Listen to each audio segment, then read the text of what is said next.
حضرت صدیق اکبر کو سلام۔ اللہ اکبر، دونوں میں سے دوسرا، دونوں میں سے دوسرا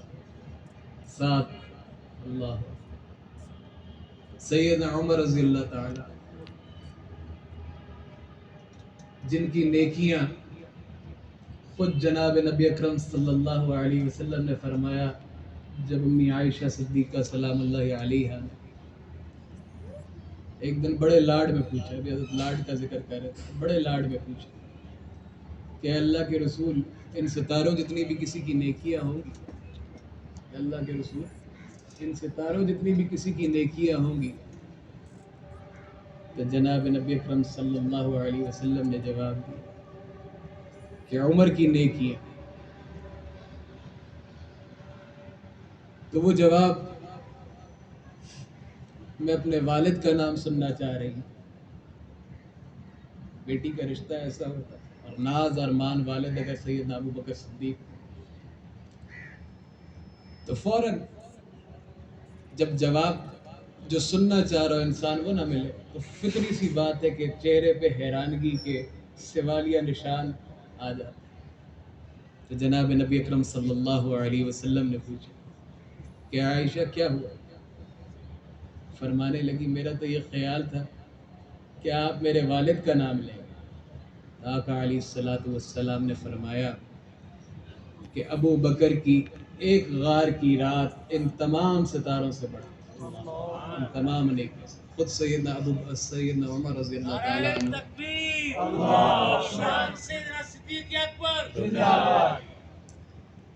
خود سیدنا صدیق اکبر، خود سیدنا عمر رضی اللہ تعالیٰ عنہ اس بات کو لے کر اکثر یہ کہتے تھے رشک سے کہ کاش ابو بکر میری ساری عمر کی نیکیاں لے لیں، کاش، اور وہ رات ایک رات مجھے دے، وہ ایک رات مجھے دے۔ اللہ اکبر، اللہ اکبر۔ اور صدیق کی صداقت، صدیق کی صداقت قرآن مجید میں علم سے لے کر والناس تک جہاں پہ بھی صحابہ کرام رضوان اللہ اجمعین کا تذکرہ آیا، جہاں پہ بھی کوئی بات ہوئی، وہاں پر لوگوں میں مفسرین میں مختلف آراء پیدا ہوئی، مختلف آراء کہ یہ بعض موقع کے لیے تابعین نے کہا کہ یہ اس موقع کے لیے، اس شخص کے لیے، اس ساتھی کے لیے تھی، بعض نے کہا کہ یہ اس کے لیے تھی۔ مختلف آراء لوگوں کے اس نظر میں پیدا ہوں۔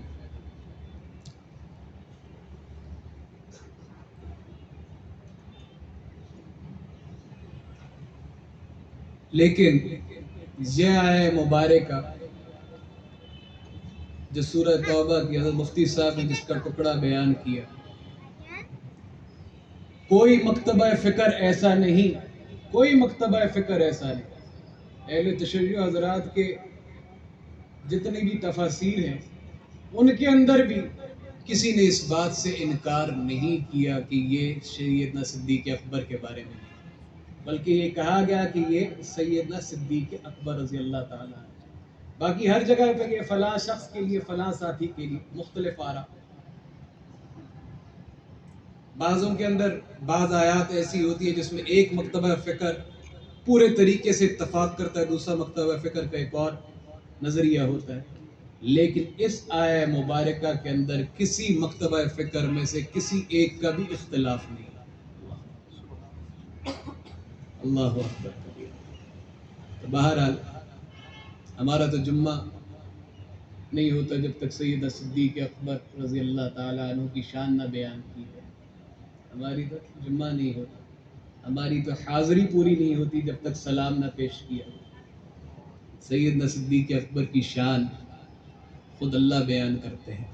اور وہ اس انداز میں بیان کرتے ہیں کہ دونوں میں سے دوسرا، دونوں میں سے دوسرے کا مطلب کیا ہوا؟ یعنی ایک، دونوں میں سے دوسرا، یعنی اس کے علاوہ کچھ بیان کرنے کے لیے رہ ہی نہیں جاتا۔ اللہ اکبر کبیر۔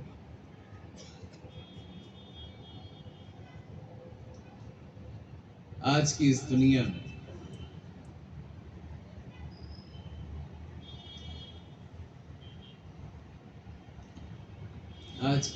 میں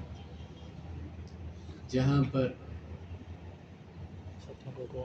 لوگ عجیب و غریب قسم کی سازشوں کا حصہ ہیں، وہیں پر دین سے بدزن کرنے کے لیے صحابہ کرام رضوان اللہ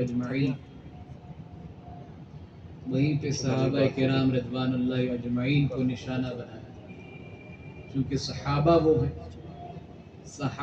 ہیں جن کی وجہ سے آج ہم یہاں پہ لا الہ الا اللہ کہنے والوں کی صف میں شامل ہیں۔ بزرگان محترم، جس انداز میں آج چھوٹے چھوٹے بچے موجود ہیں، سیدنا صدیق اکبر رضی اللہ تعالی عنہ کی شان گھروں میں بیان کرنے کی ضرورت ہے۔ سیدنا عمر فاروق رضی اللہ تعالی عنہ کے عظیم تر کارنامے ان بچوں کو ازبر یاد کرانے کی ضرورت ہے۔ آج فتنوں کا وہ دور ہے جس کے بیچ میں لوگ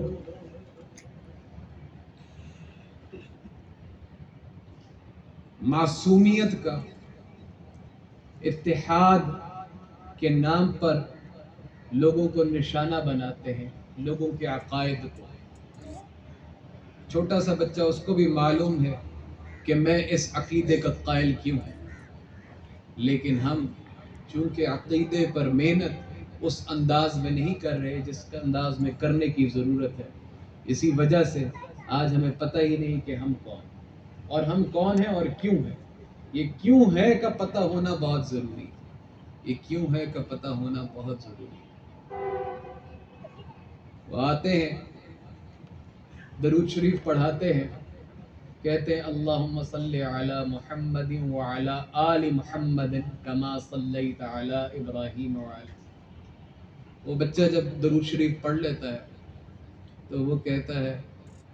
کہ اس کے اندر جب اللہ نے آل محمد پہ صلاۃ السلام بھیجا ہے تو تم ان کو کیوں نہیں علیہ السلام کہتا؟ تو چھوٹا سا بچہ اسی وقت پریشان ہوتا ہے کہ ہمارے علماء تو سیدنا علی رضی اللہ تعالیٰ عنہ کو رضی اللہ تعالیٰ عنہ کہتے ہیں، اور اللہ پاک نے خود درود شریف میں آل محمد کے اوپر سلام بھیجا ہے تو وہ سب سے پہلے یہاں۔ اب ان کو پتہ ہے کہ وہ کیوں ہیں، اور ہمارے بچے کو ذرا سے بھی نہیں پتہ۔ اب جہاں پر ایسا نظام ہوتا ہے وہاں پہ فوراً سب سے پہلے شک وہ ڈالتے ہیں،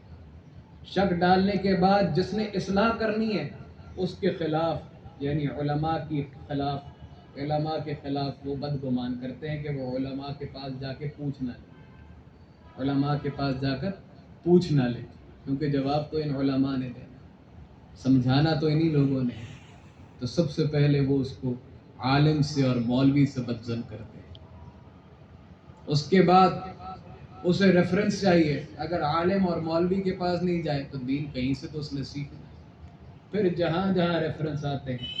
تو صحابہ کرام رضوان اللہ اجمعین کی ذات پر وہ حملہ کرتے ہیں اپنے جھوٹ کو سچ بنانے کے لیے۔ اور کوئی ایسی مجلس نہیں ہوتی جس میں صرف شان بیان کی جائے۔ ان کا شان بیان کرنے کا انداز یہ ہے کہ وہ سیدنا ابو بکر صدیق رضی اللہ تعالی عنہ کی ذات گرامی کے اوپر ان کا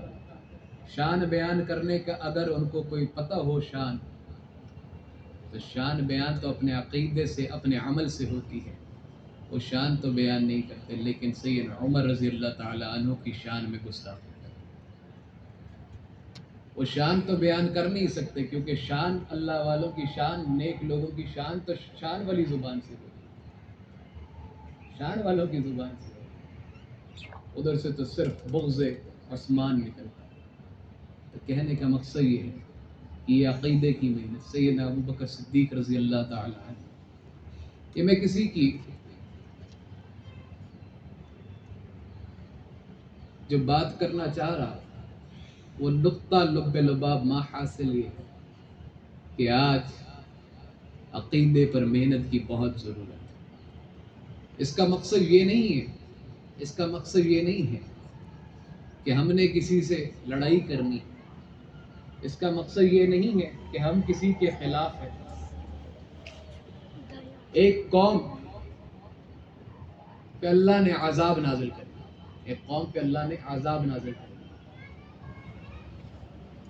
اب وہ جب عذاب نازل ہوا تو فرشتوں نے کہا یا اللہ، یہاں پہ تو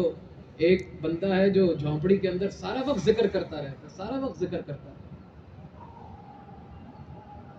تو کیسے؟ اللہ پاک نے فرمایا اسی جھونپڑی سے شروع۔ میں کہوں کہ میں کسی کو چھیڑتا نہیں ہوں، میں دعوت نہیں دیتا، میں بس یہ کرتا رہتا، تو یہ دعوت دینا ہمارے ذمے، یعنی میرے اور آپ کے سامنے کوئی بات کرے اور ہمیں پتہ ہی نہ ہو۔ اب چونکہ علم نہیں ہوتا، معلوم ہی نہیں ہوتا، اور وہ ایسا جال بنتے ہیں کہ شروع درود شریف سے کرتے ہیں اور اس کے بعد عجیب و غریب نظام سے وہ آگے چلتے ہیں، اور اسی لیے بچہ بھی پریشان ہو جاتا ہے، اور لوگ فوراً، اور جو بتلانے والے ہیں ان سے سب سے پہلے وہ بدزن کرتے ہیں، پھر جہاں جانا ہے وہ کہتے ہیں کہ یہ صحابہ کے اوپر وہ بہتان تراشی الزام، اور پھر سیدنا صدیق اکبر تک پہنچ جاتے ہیں۔ کہنے کا مقصد یہ ہے کہ ان حضرات کی اصلاح بھی ہمارے ان چھوٹے چھوٹے بچوں کے ذمہ، اور ان کی تربیت ہمارے ذمہ ہے۔ اللہ پاک ان حضرات کو جزائے خیر عطا فرمائے جنہوں نے مسلمانان پاکستان کے لیے یوم صدیق اکبر رکھا، اور کچھ نہیں تو اس مناسبت سے لوگوں کو اشتہار تو نظر آ رہے، وگرنہ ہم تو اتنے بھول چکے ہیں، ورنہ ہم تو اتنے بے حس ہو چکے ہیں۔ جس طرح میں اکثر کہتا ہوں کہ ہم نے سنتیں چھوڑی، فرض چھوٹ گئے، فرض چھوڑے جمعے چھوٹ گئے، یعنی ایک چیز کرتے ہیں دوسری چیز سے اللہ خود بخود غافل کر دیتا ہے۔ اور اسی لیے اللہ پاک قرآن مجید میں فرماتے ہیں جن کے دلوں کو ہم نے اپنی یاد سے غافل کر دیا ان کی اتباع نہ کرو، ان کے پیچھے نہ چلو، اور یہ اللہ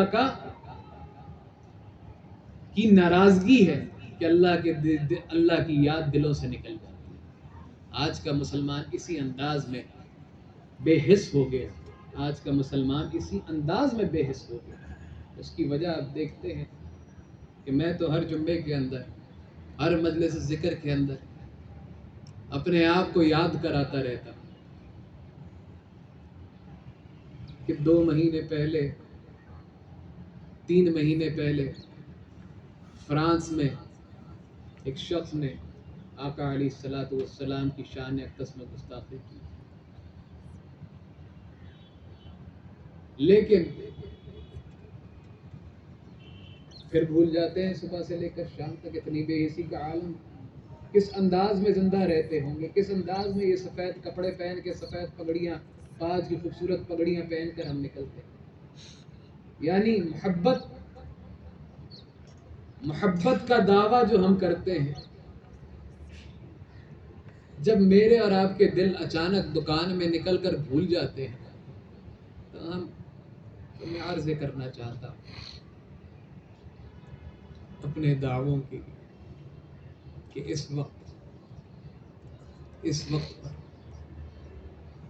ان حضرات کو اللہ پاک جزائے خیر عطا فرمائے کہ جنہوں نے یہ خاص دن اس عنوان سے رکھ دیا، اور اللہ ہم سب کے جمع ہونے کو قبول فرمائے۔ اللہ ہم سب کے ادھر جمع ہونے کو، سیدنا صدیق اکبر رضی اللہ تعالیٰ عنہ کی شان ہم کیا بیان کر سکتے ہیں جب قرآن نے خود بیان کر دی، دونوں میں سے دوسرا اللہ، اور پھر سکینہ بنا دیا، اوتھینٹک سٹیمپ لگا دیا، تو باقی دنیا کے اندر کون کیا شے ہو سکتی ہے جو اس کے خلاف جائے، اور جو اس کے خلاف جاتا ہے تو جو قرآن کی ایک نقطے کا بھی منکر ہے، آپ کو معلوم ہے کہ وہ مسلمان تو ہو نہیں سکتا۔ تو لوگ کہتے ہیں کہ کافر کہنے والا کون ہے؟ میں کہتا ہوں کہ حضرت رحمۃ اللہ علیہ فرماتے تھے منکر حدیث منکر قرآن ہے، اور منکر قرآن پکا بے ایمان اور خارج از اسلام۔ کیسے ہو سکتا؟ تو میں عرض کرنا چاہتا ہوں آج یہ وجہ کہ ہم کیوں ہیں اہل سنت والجماعت حنفی دیوبندی، ان بچوں کے اندر گھول کے پلا دینے کی ذمہ داری ماں باپ کی ہے، ان ماں باپ کی جو ماں باپ سارا دن دکانوں میں رہتے ہیں بچوں کو بہانہ بنا کر کہ بچوں کو اعلیٰ لائف سٹائل کیسے دیں گے، اعلیٰ لائف سٹائل کیسے دیں گے، بہترین سہولیات کیسے دیں گے، صبح سے لے کر رات تک دکان میں رہتے ہیں، جس وقت گھر پہنچتے ہیں بچے سونے والے ہوتے ہیں یا سو چکے ہوتے ہیں، صبح جب بچے اٹھتے ہیں وہ اسکول چلے جاتے ہیں، تو یہ دعویٰ بھی جھوٹا دعویٰ، یہ دعویٰ بھی جھوٹا ہے۔ اگر بچوں کا اتنا ہی خیال ہوتا تو ان کی نماز کا خیال ہوتا۔ ہم ہر چیز میں بے ایمان تھے تو ہم ہر چیز میں بے ایمان ہو گئے، اب ہم اپنی ذات کے ساتھ بھی ایماندار نہیں ہیں، ہم اپنی ذات کے ساتھ بھی ایماندار ہیں۔ تو بزرگان محترم یہ معلوم ہونا کہ ہم اہل سنت کیوں ہیں، اس کیوں کا جواب میں ہمارے بقا ہے، اس کیوں کے جواب میں ہماری بقا ہے، وگرنہ ایک بچہ چھوٹا سا پیدا ہونے سے پہلے مر جائے اور اس کا ماں باپ نام نہ رکھے تو قیامت والے دن وہ بھی گریبان پکڑے گا کہ مجھے ضائع کر دیا، وہ بھی گریبان پکڑے گا کہ مجھے ضائع کر دیا، یہ تو پھر وہ معاشرے کا حصہ بننے گا، وہ تو پھر آقا علیہ الصلوۃ والسلام کا امتی بننے گا۔ اس کیوں کا جواب اس کو آنا ہے، اس کو سیدنا ابوبکر صدیق رضی اللہ تعالی عنہ کی صداقت کا اس کے لیے اور ہمارے لیے ضروری کہ پتہ ہو، اس کے لیے اور ہمارے لیے ضروری ہے، ہماری آخرت کے لیے ضروری ہے کہ اللہ پاک ہمیں اپنے بچوں کی بہترین تربیت کرنے والا انسان بنائے۔ اللہ پاک آج کی اس مجلس کو اپنی بارگاہ میں قبول فرمائے اور اللہ پاک ہم سب کے دلوں میں اخلاص نصیب فرمائے۔